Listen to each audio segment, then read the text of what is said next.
നമസ്കാരം. ജീവിതം വലിയൊരു യാത്രയാണ്. ആ യാത്രയിൽ നമ്മൾ ഏറ്റവും കൂടുതൽ സ്നേഹിക്കുന്ന, നമുക്ക് ഏറ്റവും തണലായി നിൽക്കുന്ന ഒരാൾ പെട്ടെന്ന് ഒരു നാൾ പടിയിറങ്ങിപ്പോയാലോ? ആ ശൂന്യത വാക്കുകൾക്കപ്പുറമാണ്. പങ്കാളിയുടെ വിയോഗം എന്ന് പറയുന്നത് ഒരു നഷ്ടമല്ല, നമ്മുടെ ജീവിതത്തിൻ്റെ പകുതി ഭാഗം തന്നെ ഇല്ലാതാവുന്നത് പോലെയാണ്. ഇന്ന് ഞാൻ സംസാരിക്കാൻ പോകുന്നത് ഈ ഒരു നഷ്ടം അല്ലെങ്കിൽ ഈ ഒരു ദുഃഖം ആര് കൂടുതൽ കരുത്തോടെ നേരിടുന്നു എന്നുള്ളതാണ്. പുരുഷനാണോ സ്ത്രീയാണോ? ശാസ്ത്രം ഇതിനെ എങ്ങനെ കാണുന്നു നമുക്ക് നോക്കാം. പുരുഷന്മാർ പൊതുവെ പുറമെ കരുത്തുള്ളവരാണ്. അപ്പൊ നമ്മൾ വിചാരിക്കും അവര് മനസ്സുകൊണ്ടും വളരെ കരുത്തുള്ളവരായിരിക്കുമെന്ന്. പക്ഷേ പഠനങ്ങൾ പറയുന്നത് സ്ത്രീകളെക്കാൾ പുരുഷന്മാർ മാനസികമായി വളരെയധികം തളരുന്നവരാണ്. അതായത് ഭാര്യയുടെ വിയോഗം വന്നു കഴിഞ്ഞാൽ അവരെങ്ങനെ പ്രതികരിക്കും എന്ന് തന്നെ പറയാൻ പറ്റില്ല. അവരാരുടെ മുമ്പിലും കരയില്ല. സുഹൃത്തുക്കളുമായിട്ട് എല്ലാവരും അല്ല ഞാൻ ഈ പറയുന്നത്, മിക്ക ആൾക്കാരും സങ്കടങ്ങളും ഒന്നും ആരായിട്ടും ഷെയർ ചെയ്യാൻ ഇഷ്ടപ്പെടാത്തവരാണ്. അവരുടെ സങ്കടങ്ങളെല്ലാം ഉള്ളിൽ തന്നെ കൊണ്ടു നടക്കും. എല്ലാ കാര്യത്തിനും ഭാര്യ വീട്ടിലുണ്ടായിരുന്നു. ഒന്നിനും ആരെയും നോക്കേണ്ട കാര്യമില്ല. ഭക്ഷണമായാലും വീട് നോക്കാനായാലും എല്ലാം, കുട്ടികളുടെ കാര്യമായാലും ഒന്നും അറിയേണ്ട ഒരാവശ്യമില്ല. പക്ഷെ പെട്ടെന്നൊരു ദിവസം ഭാര്യ വീട്ടില് ഇനി എന്നേക്കായിട്ട് ഇല്ലാണ്ടായി എന്നറിയുമ്പോൾ, അല്ലെങ്കിൽ ആ ഒരു സമയത്ത് ആ പുരുഷന്റെ മനസ്സിലെ വിഷമങ്ങൾ, സ്ത്രീകള് എന്തും അഡ്ജസ്റ്റ് ചെയ്യുന്നവരാണ്. എന്തിലും അവര് എങ്ങനെയായാലും ജീവിക്കും എന്നുള്ള ഒരു മനസ്സുള്ളതാണ്. പക്ഷെ പുരുഷന്മാരതല്ല. മാനസികമായിട്ടും ആരോഗ്യപരമായിട്ടും ഒക്കെ അവര് വല്ലാതെ തളരും. അവരുടെ ആരോഗ്യം തന്നെ മോശമായിക്കൊണ്ടിരിക്കും. അതുകൊണ്ടാണ് മിക്ക പുരുഷന്മാരും രണ്ടാമതൊരു വിവാഹത്തെ കുറിച്ചിട്ട് ആലോചിക്കുന്നത്. അപ്പോൾ ചിലർ ചോദിക്കും, കുട്ടികളൊക്കെ വലുതായില്ലേ, ഇനിയിപ്പോൾ എന്തിനാ അയാൾ ആ കല്യാണം കഴിക്കണേന്ന് ചോദിക്കും. നമ്മളടക്കം ചോദിക്കും. പക്ഷെ ചോദിക്കാനൊക്കെ വേഗം എളുപ്പമാണ്. ഒറ്റപ്പെടുക എന്നുള്ളത് വളരെയധികം ബുദ്ധിമുട്ടുള്ള ഒരു കാര്യമാണ്. ചിലവർ കണ്ടിട്ടില്ലേ, ഒരു ഗ്ലാസ് വെള്ളം പോലും ഒറ്റയ്ക്ക് എടുത്ത് കുടിക്കില്ല. ടേബിളുമ്മ ജഗ് ഉണ്ടാവും, അല്ലെങ്കിൽ വെള്ളത്തിന്റെ ജഗ് ഉണ്ടായാൽ പോലും അതിൽ നിന്നൊരു ഗ്ലാസ്. അതുപോലെ ചോറുണ്ടെന്നുണ്ടെങ്കിൽ ഊണയിക്കുമ്പോൾ ഭാര്യ തന്നെ വിളമ്പി കൊടുക്കണം. ഭാര്യ വിളമ്പി കൊടുത്താലേ കഴിക്കുള്ളൂ. എല്ലാ പണികളും അങ്ങൊരു ചെയ്യുന്നുണ്ടാവും ആണുങ്ങള്. പക്ഷെ ഈ ചില കാര്യങ്ങൾക്ക് ഇങ്ങനെ അത് ശീലമായിട്ടുണ്ടാവും. ശീലാവുമ്പോ എന്താ പ്രശ്നം എന്ന് വെച്ചാൽ, പെട്ടെന്ന് ആ ആളില്ലാണ്ടാവുമ്പോൾ വല്ലാതെ വിഷമിക്കും. ആരോഗ്യം മോശവും, മാനസികമായിട്ടും ശാരീരികമായിട്ടും വളരെയധികം തളരും പുരുഷന്മാര്. എല്ലാവരും എല്ലാട്ടോ പറയുന്നത്, അതിൽ എക്സെപ്ഷൻ ഉണ്ടാവും.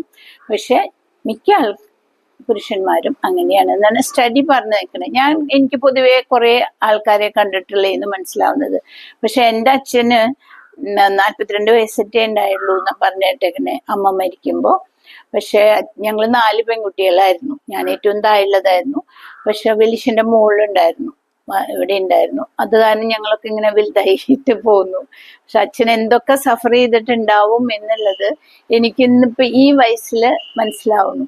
നമുക്ക് ആ ചെറുപ്പകാലത്തൊന്നും നമ്മൾ അത്രയൊന്നും ആലോചിക്കില്ലല്ലോ, അല്ലേ? അത്ര അയ്യോ അച്ഛൻ ഇങ്ങനെ വിഷമം ഉണ്ടായിട്ടുണ്ടാവോ, ഒന്നും ആലോചിക്കില്ല. പക്ഷെ ഇന്ന് ആലോചിക്കുമ്പോ എനിക്ക് സങ്കടം തോന്നുന്നു. പാവം എന്തൊക്കെ ഷെയർ ചെയ്യാനായിട്ടുണ്ടാവും. നമ്മളെപ്പോഴും ഹസ്ബൻഡും വൈഫും പറയാത്തതായിട്ടുള്ള ഒന്നും ഉണ്ടാവില്ല, അല്ലെ? അല്ലെങ്കിൽ അത്രയും നല്ല കുറെ ഫ്രണ്ട്സ് ഉണ്ടാവണം, അല്ലെങ്കിൽ ഒരു ഫ്രണ്ടെങ്കിലും ഉണ്ടാവണം നമുക്ക് എല്ലാം പറയാൻ പറ്റുന്നതായിട്ടുള്ള ഫ്രണ്ട്. അങ്ങനെ ഒരു ഫ്രണ്ട് ഉണ്ടാവുക എന്ന് പറഞ്ഞാൽ അതൊരു ഭാഗ്യം തന്നെയാണ്. ഒരു ഫ്രണ്ട് ഉണ്ടായിരുന്നു, പക്ഷെ ഇപ്പൊ കുറെ നാളായിട്ട് മിണ്ടാറൊന്നുമില്ല. ഭൂമിയുടെ അടിയിലുള്ളതും ആകാശത്തുള്ളതും അടുത്ത ജന്മത്തുള്ള കാര്യങ്ങൾ വരെ സംസാരിച്ചിരുന്ന നല്ലൊരു ഫ്രണ്ടായിരുന്നു. പക്ഷെ ഇപ്പൊ സംസാരിക്കാറില്ല. പക്ഷെ സംസാരിക്കാറില്ലെങ്കിലും ആ ഫ്രണ്ടിനെ പറ്റിയിട്ട് പറയാത്ത ദിവസം എൻ്റെ ജീവിതത്തിലില്ല. എന്നും ആ ഒന്നുകിലും ദേഷ്യപ്പെട്ടെങ്കിലും പറയും, അങ്ങനെ. അപ്പൊ അതേപോലെ നല്ല ഫ്രണ്ട്സ് ഒക്കെ ഉണ്ടെങ്കിൽ നമ്മൾ രക്ഷപ്പെടും. അല്ല വെച്ചാൽ ഭയങ്കര ബുദ്ധിമുട്ടാണ് പുരുഷന്മാരെ കുറിച്ച്. പക്ഷെ സ്ത്രീകളെ പറ്റി പറയുകയാണെന്നുണ്ടെങ്കിൽ അവര് മാനസികമായിട്ട് വളരെ പുരുഷന്മാരെ അപേക്ഷിച്ച് വളരെ സ്ട്രോങ് ആണ്. അവര് ഏത് അവസ്ഥയിലും അവർ ജീവിക്കാൻ പ്രാപ്തരായിട്ടുള്ളവരാണ്. മക്കൾക്കും കൊച്ചുമക്കൾക്കും വേണ്ടി ഭർത്താവ് മരിച്ചാലും ജീവിതം മുമ്പിലേക്ക് നല്ല സ്ട്രോങ് ആയിട്ട് തന്നെ പോവാൻ അവര് ട്രൈ ചെയ്യും, നന്നായിട്ട് തന്നെ. അപ്പോൾ എനിക്ക് പറയാനുള്ളത്, ഭർത്താവ് അല്ലെങ്കിൽ ഭാര്യ മരിച്ചു പോയി കഴിഞ്ഞാൽ ഇല്ലാണ്ട ആദ്യം അവസ്ഥ എപ്പോ വേണമെങ്കിലും ആവാമല്ലോ. അവര് പെട്ടെന്ന് ഒരു ഇതിലേക്ക് പോവാണ്ട് അവരുടെ ഹോബികൾ ഡെവലപ്പ് ചെയ്യുക, പിന്നെ എന്തൊക്കെ ചെയ്യാൻ പറ്റുമോ അതുപോലെയൊക്കെ ചെയ്യുക, കുട്ടികളുടെ ഒപ്പം കളിക്കുക, നല്ല നല്ല ഫ്രണ്ട്സിനെ ഉണ്ടാക്കുക. പിന്നെ സ്ത്രീകൾ പൊതുവേ ഉണ്ടല്ലോ കരഞ്ഞു തീർക്കും, കരഞ്ഞും പറഞ്ഞും തീർക്കുന്ന പറയാം. അവരുടെ സങ്കടങ്ങൾ മുഴുവനും ഇപ്പൊ ഒരു ഫ്രണ്ടോ അല്ലെങ്കിൽ ഫ്രണ്ട്സ് വന്നു കഴിഞ്ഞാൽ അവരോട് കരഞ്ഞ് കരഞ്ഞ് കരഞ്ഞാൽ മനസ്സിലെ സങ്കടങ്ങൾ മുഴുവൻ തീർക്കും, പറഞ്ഞും തീർക്കും. പുരുഷന്മാര് അങ്ങനെ ചെയ്യുന്ന കണ്ടിട്ടില്ല പൊതുവേട്ട. എനിക്ക് അത്രയധികം ഫ്രണ്ട്സ് ഒന്നുമില്ല, എന്നാലും കുറച്ച് ഉള്ളവരുടെ ഇടയിൽ നിന്ന് കണ്ട കാര്യങ്ങളാണ് ഞാൻ ഈ പറയുന്നത്. പക്ഷെ നമ്മളിപ്പോ ഈ ഇതില് ഞാൻ പറയുന്നത് എന്താ വെച്ചാൽ, ഇതിൽ നിന്ന് ആര് ഇത്രയും കരുത്തോടു കൂടിയിട്ട് മുന്നിലേക്ക് ജീവിച്ചു പോകും എന്നുള്ളതിനേക്കാൾ ഉപരി നമ്മൾ എങ്ങനെ അതിനെ അതിജീവിക്കണം എന്നുള്ളതാണ് ഇമ്പോർട്ടൻ്റ്.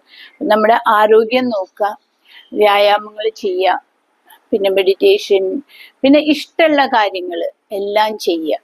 ഇനി അതുവരെ ഉണ്ടായിരുന്ന ഒരു ജീവിതമായിരിക്കില്ല നമുക്ക് ആ പാർട്ട്ണർ ഇല്ലാണ്ട് ഉള്ളപ്പോഴത്തെ ജീവിതം. അതൊരു വേറെ ജീവിതമായിരിക്കും. ആ ജീവിതം എങ്ങനെ നന്നാക്കി കൊണ്ടുപോകണം. നമുക്ക് അവര് നല്ല നല്ല ഓർമ്മകൾ തന്നിട്ട് തന്നെയാണ് പോയേക്കണേ. അവരെയൊന്നും മറന്നിട്ടൊന്നുമല്ല ഈ പുരുഷന്മാര് രണ്ടാമത് കല്യാണം കഴിക്കുന്നതുമല്ല. ചിലവര് പറയും എന്താ ആവശ്യം ഇപ്പൊ കല്യാണം കഴിക്കണ്ടേ.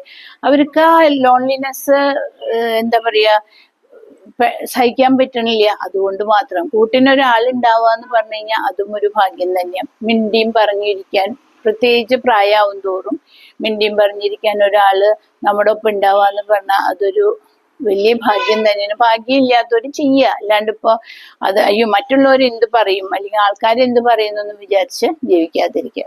നമ്മുടെ സന്തോഷം നമ്മളാണ് കണ്ടെത്തണ്ടേ. അല്ല ഭർത്താവിനോടുള്ള സ്നേഹക്കുറവോ ഭാര്യയോടുള്ള സ്നേഹക്കുറവോ കൊണ്ടല്ല അവരതൊന്നും ചെയ്യണേ. സ്വന്തം ആരോഗ്യം മരിക്കണവരെ നമുക്ക് ജീവിച്ചല്ലേ പറ്റുള്ളൂ ആരോഗ്യത്തോടു കൂടിയിട്ട്.